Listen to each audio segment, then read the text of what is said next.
अगर वो 100 रुपये भी हैं उसके पास तो टाइप करा के उसे एसएसपी के यहाँ पेश कर दूंगा, उसका केस लड़ूंगा। ये मेरा धर्म है। मुझे फ़ोन करें कि वे मुझे अपना वकील बनाना चाहते हैं। कौन लोग? साहिल और मुस्कान। अगर वो जेल से मुझे फ़ोन कराएं जेलर से, तो मैं जेल पर जाके उनसे वकालतनामा साइन कराने के बाद अपना वकालतनामा कोर्ट में भिजवाऊंगा।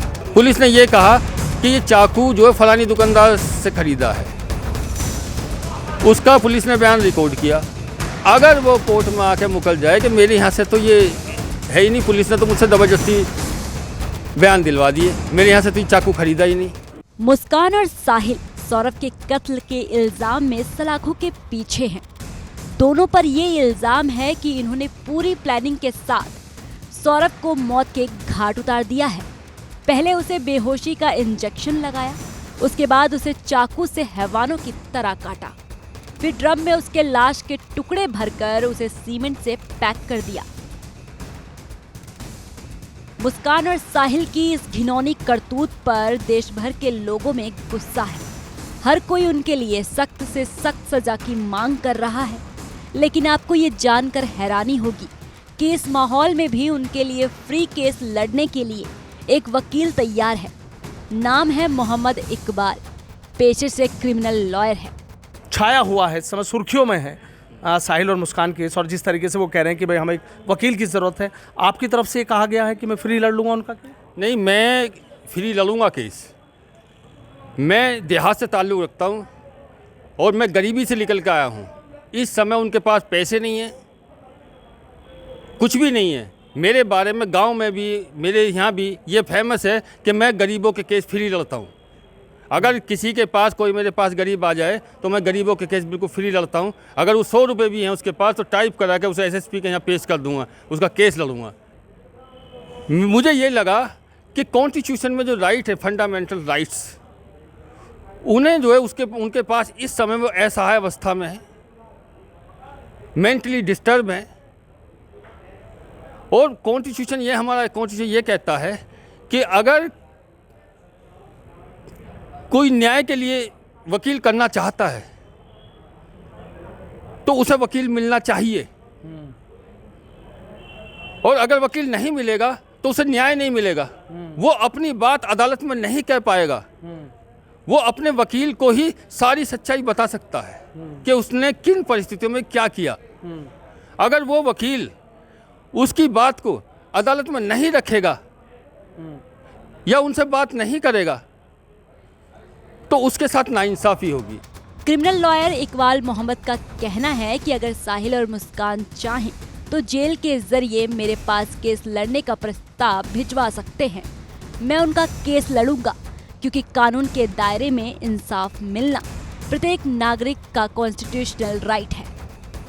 अगर वो जेल से, जेलर के माध्यम से मुझे फ़ोन करें कि वे मुझे अपना वकील बनाना चाहते हैं। कौन लोग? साहिल और मुस्कान। अगर वो जेल से मुझे फ़ोन कराएं जेलर से, तो मैं जेल पर जाके उनसे वकालतनामा साइन कराने के बाद अपना वकालतनामा कोर्ट में भिजवाऊंगा, जिससे मैं उनका पक्ष रख सकूं। क्योंकि उनका वकालतनामा जेलर के माध्यम से ही आएगा, मैं डायरेक्ट नहीं दाखिल कर सकता, क्योंकि मैं अपना वकालतनामा जेलर को दूंगा, जेलर उन्हें अपने सामने साइन कराएगा और तब वो कोर्ट में आएगा, तब मैं उनकी तरफ से वकील अपॉइंट होऊंगा। वकील मोहम्मद इकबाल का कहना है कि जब मेरठ के तमाम वकीलों ने मुस्कान और साहिल का केस लड़ने से इनकार कर दिया तो उन्होंने अपनी अंतरात्मा की आवाज़ से उनका केस लड़ने का फैसला किया है ताकि उनका पक्ष दुनिया के सामने आ सके।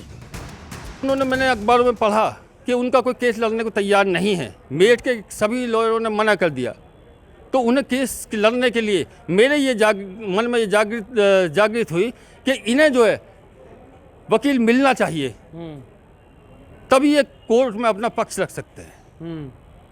इसीलिए मैंने जो कहा कि मैं फ्री में केस लड़ूंगा, इसलिए मैंने ये कहा। अच्छा, परिवार के लोगों से बातचीत करेंगे आपकी भाई कुछ इसमें? देखो, मैं परिवार के लोगों से बात नहीं करूंगा। अगर मुस्कान को, साहिल को मेरी आवश्यकता है तो मैं सिर्फ उनका केस लड़ूंगा, उनके दस्तखतों से लड़ूंगा, उनके परिवार से मेरा कोई मतलब नहीं होगा। क्रिमिनल लॉयर का मतलब होता ही नहीं। अगर कोई क्रिमिनल लॉयर है, उनके परिवार से मतलब क्या है? कुछ भी नहीं। तो साहिल या मुस्कान के परिवार के लोग आए आपके पास इस बार? नहीं, मेरे पास कोई नहीं आया। मेरे पास कोई उनके परिवार में से नहीं आया, ना मुझे उनके परिवार से मतलब है। जेल के किसी अधिकारी से बात की आपने? नहीं, अभी कोई बात नहीं हुई, क्योंकि उनकी तरफ से आएगा फ़ोन। उनकी तरफ से आएगा। लेकिन क्या है कि बातचीत करेंगे ये भाई, हम लोगों को तो आप बता रहे हैं, क्या उन लोगों को भी बताएंगे कि भाई हाँ? ये इस समय मीडिया है, सोशल मीडिया है, जेल में भी ये बातें जारी हैं। मेरी बातें सारी की सारी जो मैंने कही है वो जेल में पहुंच चुकी होंगी। अगर वो चाहें तो मेरा नंबर वगैरह सारी चीज़ हैं, वो मुझसे बात कर सकते हैं।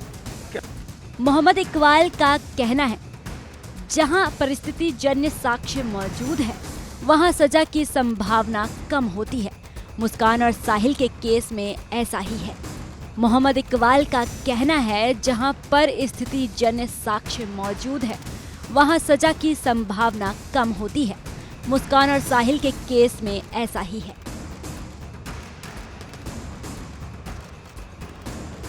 पुलिस ने जैसे चाकू बरामद किया, पुलिस ने ये कहा कि ये चाकू जो है फलानी दुकानदार से खरीदा है, उसका पुलिस ने बयान रिकॉर्ड किया। अगर वो कोर्ट में आके मुकल जाए कि मेरे यहाँ से तो ये है ही नहीं, पुलिस ने तो मुझसे ज़बरदस्ती बयान दिलवा दिए, मेरे यहाँ से तो ये चाकू खरीदा ही नहीं, तो वो परिस्थिति साक्ष्य है, वो कड़ी ब्रेक हो गई। कड़ी ब्रेक नहीं होनी चाहिए। कड़ी ब्रेक नहीं होनी चाहिए।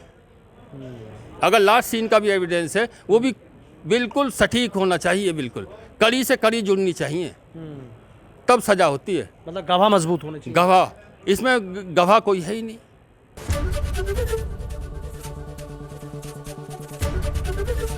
एबीपी गंगा, खबर आपकी, जुबान आपकी।